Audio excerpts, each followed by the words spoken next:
Hey guys, what's up? My name is Sean Winnie. Today, tara, pag-usapan natin itong isang Villapuerte na to. Nakita natin kay Ma'am Joey kanina nung nag-live siya early this morning. No? Prior to that, actually nakita ko na rin yung ibang mga videos nito na kumakalat na sa ito ay in-upload ng isang uploader na si Dudu Daijuni. I don't know guys if you can see this. Anyway, dito sa video na to, maraming, I don't know, kahit ako, ng pinapakinggan ko dito tong si Villapuerte. I'm not really sure kung si LJ ba to o yung anak niya. Okay, siya yung incumbent eh. Villapuerte Miguel Luis, District Representative, Camsor 5th District. Alam niyo naman na may hidwaan ng mga Villapuerte at saka mga Robredo, di ba? Anyway, sige, assume na lang. Basta Villapuerte siya, hindi lang natin alam kung sinong Villapuerte yung nagsasalita doon.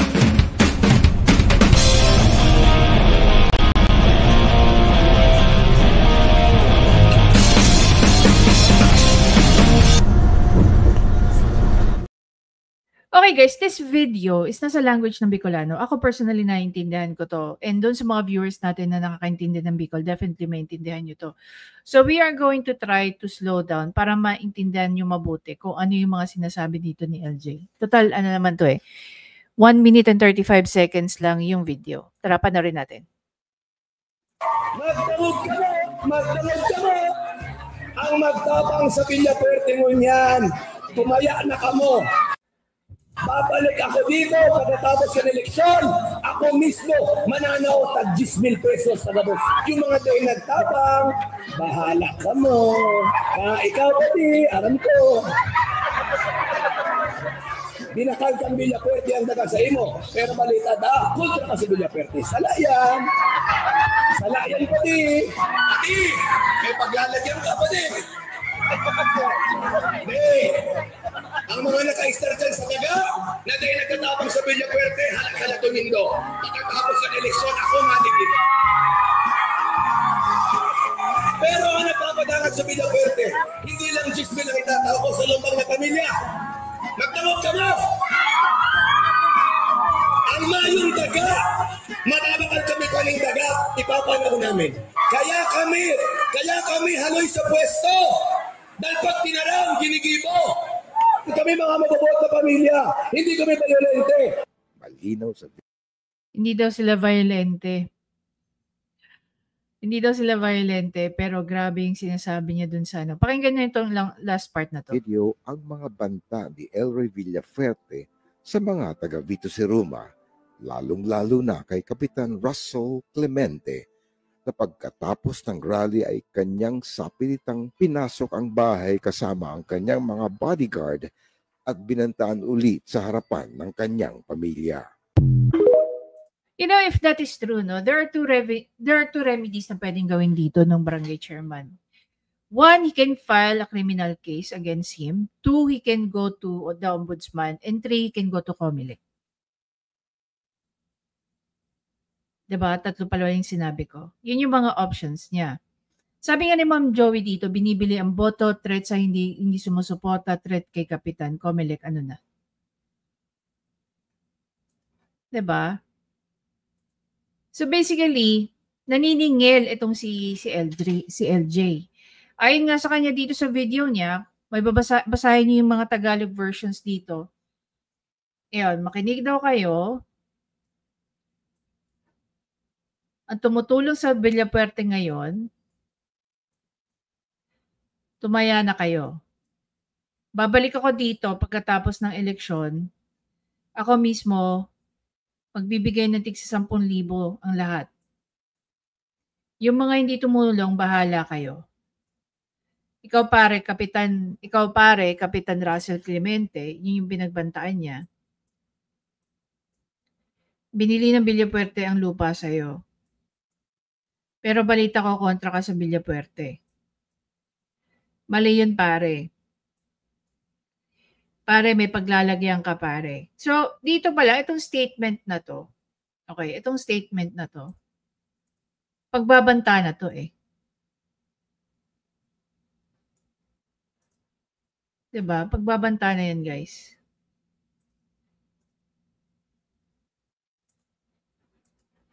Pare, talagang pinag-iinitan niya si Kapitan Clemente. Ang mga nakatira dyan sa lupa na hindi tumulong sa Villapuerte, hintayin ninyo. Pagkatapos ng eleksyon, babalik ako dito.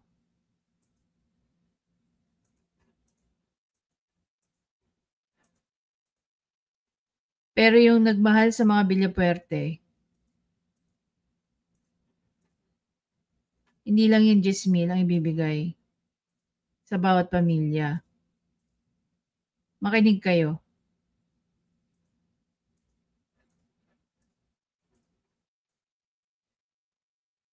Ang walang lupa, bibili kami ng lupa, ng lupa. Motion detected at the kitchen. Pamimigay namin kaya kaya matagal ang pwesto. Dahil kapag sinabi, ginagawa. Ginigibo. Yan, ginagawa. Kami mababait na pamilya, hindi violente. Hindi daw violente. Hindi daw violente.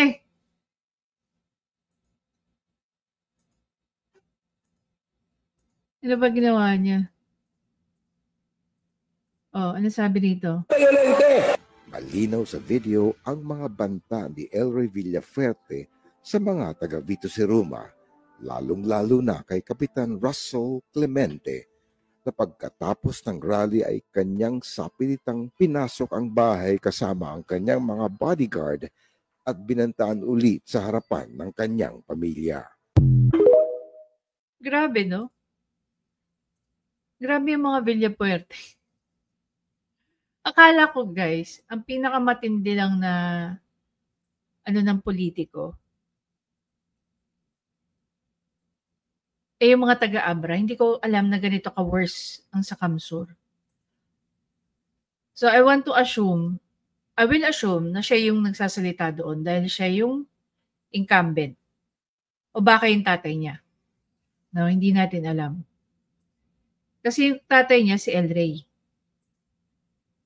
Ito si El Rey. Ang layo naman ng itsura. 'Di ba? Ito naman 2nd District.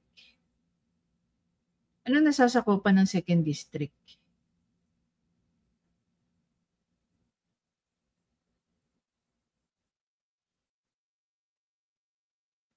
Oh, succeeded. Preceded. Incumbent din siya eh.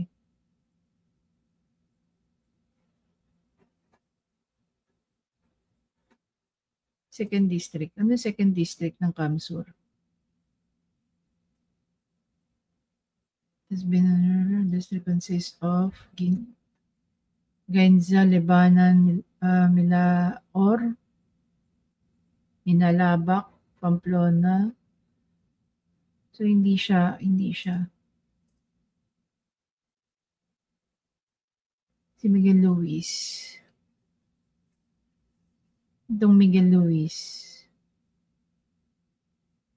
2022. Motion detected at the kitchen.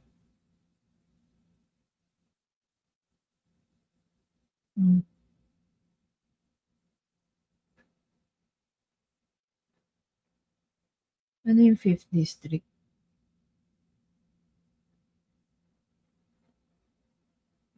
Diba, social? University of San Diego pa siya. Itsura ng asawa nito.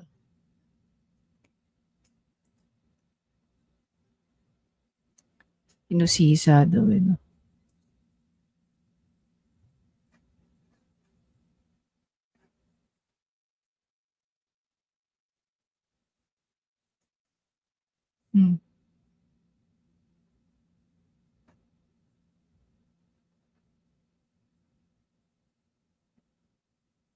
First Lady of Kamsur.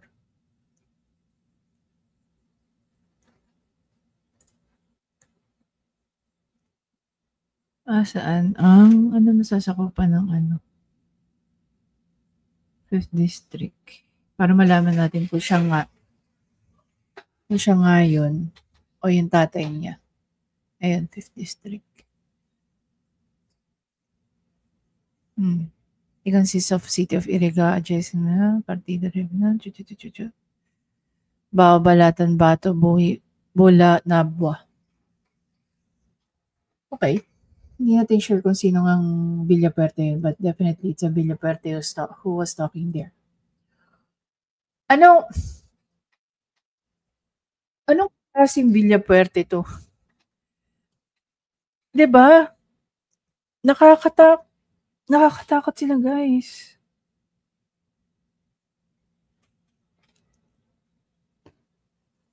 Di ba kayo natatakot sa sinasabi ng taong yun?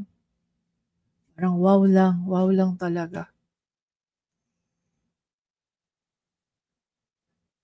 Ano na-violate nun sa Omnibus Election Code? Hanapin natin. Omnibus Election Code. Actually,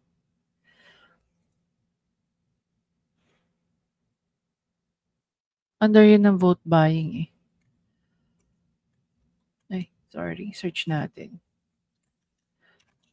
Vote buying.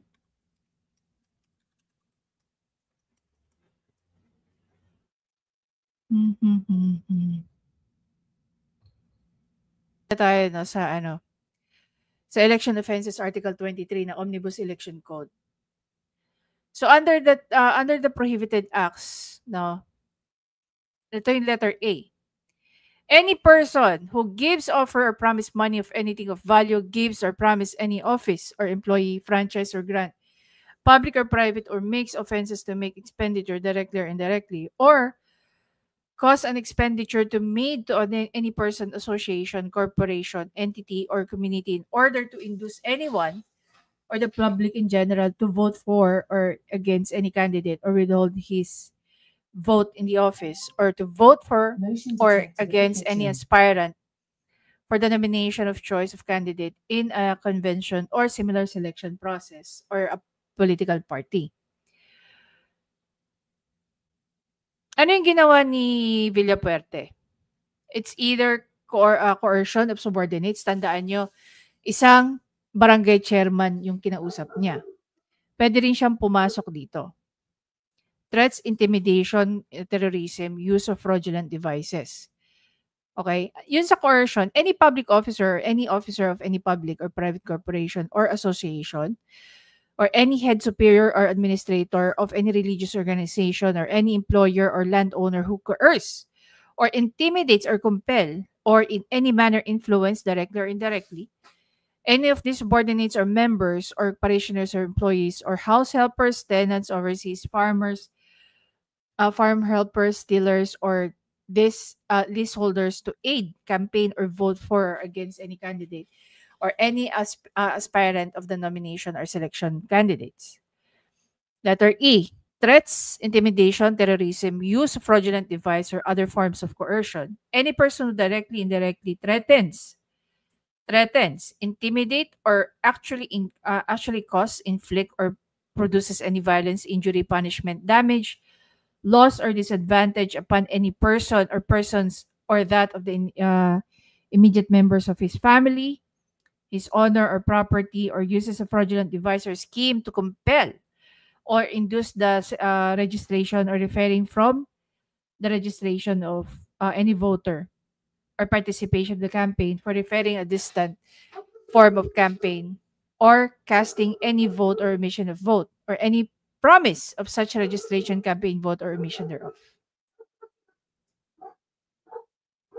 Ano mangyayari sa kanya kung sakali man? 'Di ba? 'Di ba parang nakakatakot na may ganyan? Kayo ba guys, hindi kayo natatakot dyan? Na may mga ganyang politiko?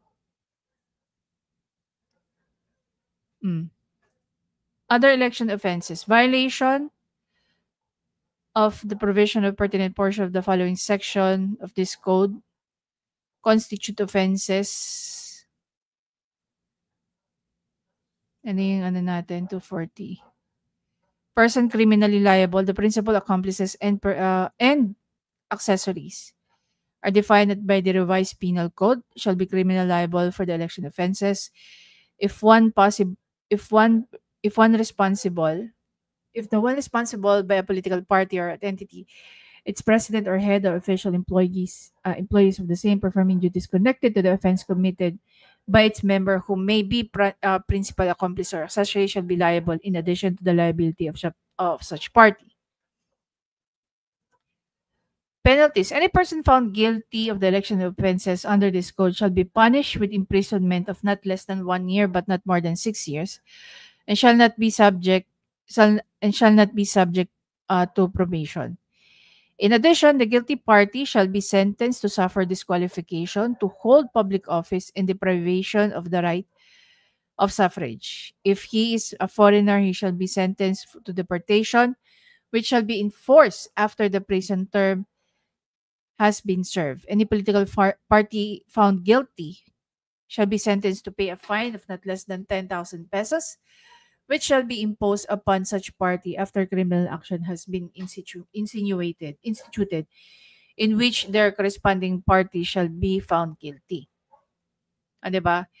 In case a prisoner or prisoners illegally released from a penitentiary or jail during the prohibited period as provided by Section 21, this code are the director, the prisoner, provincial warden, keeper of the jail or prison, or person who are required by law Motion to keep detected at the kitchen. person in their custody shall, if convicted by a competent court, be sentenced to suffer the penalty of prison mayor in its maximum period if the prisoner or prisoners so illegally released commit any act of intimidation. Prisoners of the interference of the election. Any person found guilty of the offense of failure to register. Okay, hindi na yun. So basically, ito yung possible na mangyari. Ito yung possible na penalty ni Villapuerte. Ito ang pinakamasakit sa kanya. The guilty party shall be sentenced to suffer disqualification of public office. Hindi lang natin sure kung temporary yan or perpetual na. Deprivation of right to suffrage. Okay? Yung kulong ka na tapos hindi ka pa makakatakbo ever. Ang tanong, who's going to file a complaint against him? 'Di ba? Ngayon, kayong mga taga dyan, kung sino man ang nasasakupan yan ni Villapuerte, yan nagsasalita ng Villapuerte na yan, mag-isip-isip na kayo. 'Di ba? Sabi nga ni Ma'am Joey, I'll just gonna quote her on this one. Excuse me. Bumoto kayo hindi ayon sa ayuda. Bumoto kayo ayon sa magandang serbisyo. Excuse me, ng inyong congressman, mayor, barangay chairman. Gaya niyan. Si Chairman Clemente, no? Pag yan, nag-o-oppose siya sa isang politiko, isa lang ibig sabihin yan. Hindi align ang prinsipyo niya sa ginagawa ng kongresista ninyo. Ibig sabihin, may problema ang kongresista nyo. Rinig nyo naman. Pag hindi nyo siya binoto, anong gagawin niya? Di ba may mga binanggit siya kung anong gagawin niya? Ngayon, kung iboboto niyo siya, bibigyan niya kayo ng tig-1,000. Ay, ng tig-10,000 bawat pamilya, di ba? Tama ba yun? Ganun ba kababa ang dangal ng mga taga-lugar na yan? Kaya kayong bayaran sa halagang 10,000? Imagine niyo yung 10,000, pwede nyo gastusin sa loob ng 1 linggo siguro. Pero magsasuffer kayo ng 3 taon dahil siya ang kongresista ninyo. Tanungin niyo mga sarili niyo, ano ba nagagawa sa inyo ni Villapuerte? 'Di ba? Walang makaka-resolve ng problema niyo diyan sa Kamsur kung hindi ninyo haharapin yung mga yan. Habang buhay kayong ganyan, habang buhay mga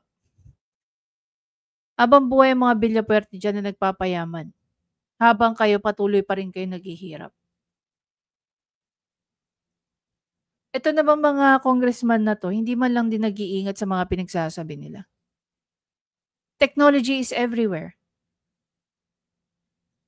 Will COMELEC act on this? Will the Office of the Ombudsman will act on this?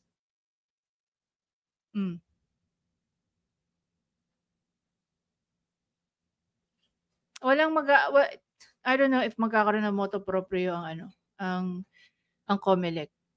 Kung makikita to ng COMELEC or Office of the Ombudsman, 'di ba? They maybe act on this one. Kami, hindi naman kami pwedeng mag-file dahil hindi naman kami tawag dito. Hindi kami directly affected by this. I'm very sure maraming mga maraming mga congressman, lalong-lalo na identified sila na nag-sign sila sa impeachment ni VP Sara. Kung magpapatakot kayo sa mga kongresista ninyo, kaya din na magsasuffer niyan in the next 3 years. You have to act on this. Violence, threats should be stopped. Diba? Should be stopped.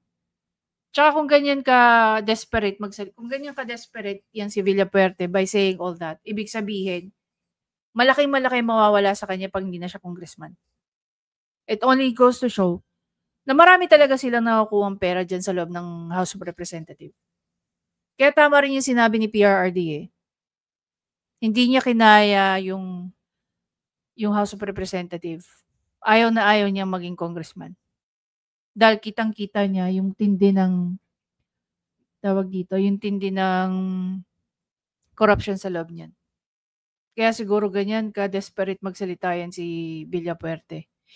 Anyway guys, again, maraming salamat sa panonood nyo. Please don't forget to subscribe, like, at i-comment nyo na yung thoughts nyo. What can you say dyan sa napanood natin kay Villapuerte? Most probably, mamaya pag-uusapan din natin yan sa live para marinig naman din natin yung komento ng ibang nating kasama. Anyway guys, I'll see you in the next video. Bye!